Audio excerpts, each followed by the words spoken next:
नमस्कार दोस्तों, मैं अंकुर उपाध्याय स्वागत करता हूं आप सभी का आपके अपने YouTube channel share market analysis में। दोस्तों यहाँ पे मैं आप सभी के साथ बात करूंगा बाजार को लेकर और निफ्टी पे काफी ज्यादा बुलिश होते हुए दिख रहे हैं मॉर्गन स्टैनली एंड गोल्डमैन सैक्स। अब देखिए, बड़ी बड़ी ब्रोकरेज फर्म मार्केट के आउटलुक पे स्टॉक्स पे रिपोर्ट निकालती रहती हैं। कभी ये पॉजिटिव रिपोर्ट्स होती हैं, कभी ये नेगेटिव रिपोर्ट्स होती हैं। मैक्सिमम आप देखोगे और नोटिस करोगे, जब बाजार ऊपर जा रहे होते हैं तो पॉजिटिव रिपोर्ट आती है और जब बाजार नीचे जा रहे होते हैं तो नेगेटिव रिपोर्ट आती है। बट वो चलता रहेगा आप लोगों को, लेकिन हर चीज पता जरूर होनी चाहिए। और करंटली जो सिचुएशन है वहां पे मॉर्गन स्टैनली एंड गोल्डमैन सैक्स की जो रिपोर्ट है वो बाजार के लिए बेहद पॉजिटिव रिपोर्ट आते हुए दिखी है। अब उन्होंने क्या कहा है इस रिपोर्ट में और कितनी ज्यादा बेनिफिशियरी हो सकती है ये आपके लिए, ये तो आपको रिपोर्ट सुनने के बाद ही पता चलेगा। तो सबसे पहले तो मैं आपको बता दूं गोल्डमैन सैक्स यहां से बाजार में लगभग 15% तक की अपसाइड देख रहे हैं FY24 में, यानी कि फाइनेंशियल ईयर 2024 में ये यहां से 15% तक की तेजी देख रहे हैं निफ्टी में। और इनका टारगेट प्राइस है 20,000 का। FY24 का मतलब है अगली साल 31 मार्च से पहले, ठीक है। ऐसा ना हो कोई दिसंबर 31 समझ ले, मार्च 31, ठीक है, उससे पहले ये बाजार में 20,000 तक के लेवल्स आते हुए दिख रहे हैं और बाय की रेटिंग है और काफी ज्यादा बुलिश भी है ये। अब इनका क्या मानना है उसको समझिए। उससे पहले मैं आपको बता देता हूं कि गोल्डमैन सैक्स के साथ साथ जो मॉर्गन स्टैनली है उनका क्या मानना है। वो इक्वल वेट की रेटिंग के साथ बाजार को लेकर पॉजिटिव है और वो भी ये कह रहे हैं कि मार्केट को, भारतीय बाजार को आपको बाय ऑन डिप्स की स्ट्रेटजी के साथ ट्रीट करना चाहिए। सबको दिख रहा है कि मार्केट के वैल्यूएशन बहुत कंफर्ट में आ गए। सबको दिख रहा है मार्केट ने पिछले 2 साल से रिटर्न्स नहीं दिए एंड सबसे इंपॉर्टेंट, इंडेक्स पे कुछ हुआ हो ना हुआ हो लेकिन स्टॉक्स में बड़ी पिटाई पड़ गई है। तो ये तो फैक्ट है ही है।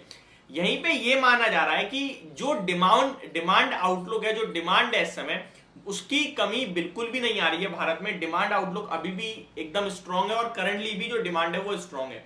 कोई दिक्कत का विषय नहीं है यहाँ पे डिमांड। और जब तक डिमांड नहीं होगी तब तक तो ग्रोथ रुकने का नाम लेगी ही नहीं। तो ग्रोथ शानदार है और इसी के चलते ये दोनों यहाँ भारत में बुलिश होते हुए दिख रहे हैं। अब आप लोगों से भी मेरी एक रिक्वेस्ट रहेगी, कमेंट करना है आपको और आप अपने बाजार को लेकर टारगेट्स बताएंगे। एंड प्लीज ऐसे टारगेट बोलना विद लॉजिक, और लॉजिक बहुत बड़ा नहीं, जो मैं पढ़ सकूं 2 से 3 लाइन। और मैं अगली या फिर आज के दिन के दौरान जो भी मेरी एक और वीडियो आएगी इस प्रकार की, उस पर शेयर करूंगा आपका व्यू, ताकि लोगों को पता चल सके कि लोग सोच क्या रहे हैं और मुझे भी पता चल सके। आप अपने टारगेट और अपना व्यू जरूर शेयर करना।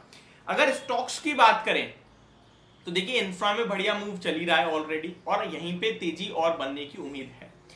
अब कहां पे आपको खरीदारी करनी चाहिए, तो मैं आपके साथ कुछ ऐसे सेक्टर जरूर शेयर करूंगा जिनमें ऑलरेडी काफी करेक्शन हुई है और जब बाजार के संग करेक्ट हुए तो बाजार के साथ भाई ऊपर भी जाएंगे। अब जब गोल्डमैन सैक्स कह रहा है कि निफ्टी 20,000 चली जाएगी, तो ऐसा तो नहीं सकता रिलायंस जिसका 2728 का 52 वीक हाई है वो 2200-2300 पे रह जाए, तो टॉप पिक में रिलायंस आ जाएगा। ऐसा तो हो नहीं सकता कि भैया निफ्टी चलेगी, बैंक निफ्टी नहीं चलेगी, वो भी तब जब रेट हाइक इतने ज्यादा ऊपर है और आने वाले समय में तो रेट कट भी आने वाला है। ये रेट हाइक, रेट कट और आरबीआई की मॉनेटरी पॉलिसी जो चल रही है, इससे रिलेटेड सारे सवाल और सारे जवाब मैं आपके साथ एक वीडियो शेयर करूंगा आज, तो वो बने रहना, देखेंगे जरूर। 6:30 बजे के समथिंग करेंगे, ठीक है। तो बैंकिंग से HDFC बैंक मैंने अपने पोर्टफोलियो पिक्स में भी आपके साथ शेयर कर रखा है, बढ़िया चला भी है आज के सेशन में, वो भी चलेगा ही चलेगा। IT सेक्टर जो फाइनेंशियल ईयर 2023 में ऑलमोस्ट 31% समथिंग करेक्ट हुआ है, वहां भी तेजी आएगी, ऑब्वियसली बात है। मिड कैप ने आज अपना रंग भी दिखाया है अच्छा खासा। तो ये कुछ स्टॉक है जो आपको डेफिनेटली पॉजिटिव साइड पे, रडार पे रखने चाहिए। इंफ्रा चलेगा तो सीमेंट चलेगा, सीमेंट से आप अल्ट्राटेक देख भी रहे हैं, काफी शानदार चल रहा है। इतना सब कुछ होगा तो ऑब्वियसली बात है लेबर के द्वारा ही होगा या फिर कंज्यूमर के द्वारा होगा, तो फिर वो आपके लिए FMCG कंपनीज के लिए भी पॉजिटिव होगा। हालांकि हेल्थ केयर इस बीच में कुछ ज्यादा खास पॉजिटिव नहीं दिख रहा है, बट ऑलरेडी काफी करेक्टेड है, गिरेगा कितना। और एक बैलेंस पोर्टफोलियो का मतलब होता है आपके पास सब होना चाहिए।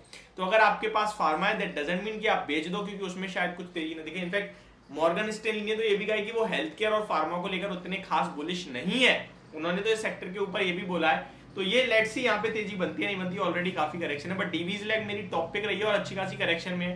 तो काफी लोग उसमें चिंता में है, तो मैं कहूंगा आप टेंशन फ्री रहिए, वो अभी भी टॉप पिक है और वो आगे चल के डेफिनेटली परफॉर्म करेगा ही करेगा।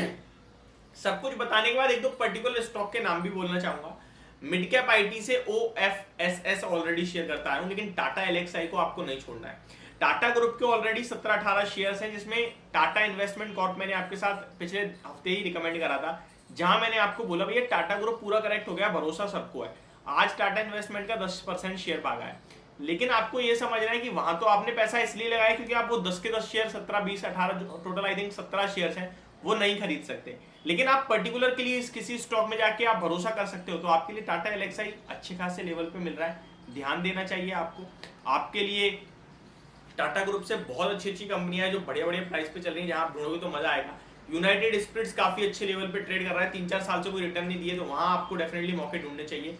तो निवेश करने की सोच रखोगे तो पैसा बनेगा। एंड अपना व्यू जरूर शेयर करना। मैं अपना व्यू दूं तो मैं ये मान के चल रहा हूं कि मार्केट तेजी की तरफ जाएगी, बट मुझे 1-2 डिप चाहिए 16,800 से 16,200 तक। अगर आ गया तो कॉन्फिडेंस मेरा हायर लेवल पे होगा और दबा के खरीदने के लिए कहूंगा, बट इस बीच में मुझे एक डिप चाहिए अभी, उस डिप में हम खरीदने के मौके ढूंढने शुरू करेंगे। तो यदि मेरी वीडियो होप आपको समझ और पसंद दोनों आई होगी। Thank you so much for watching this video. Have a great day guys.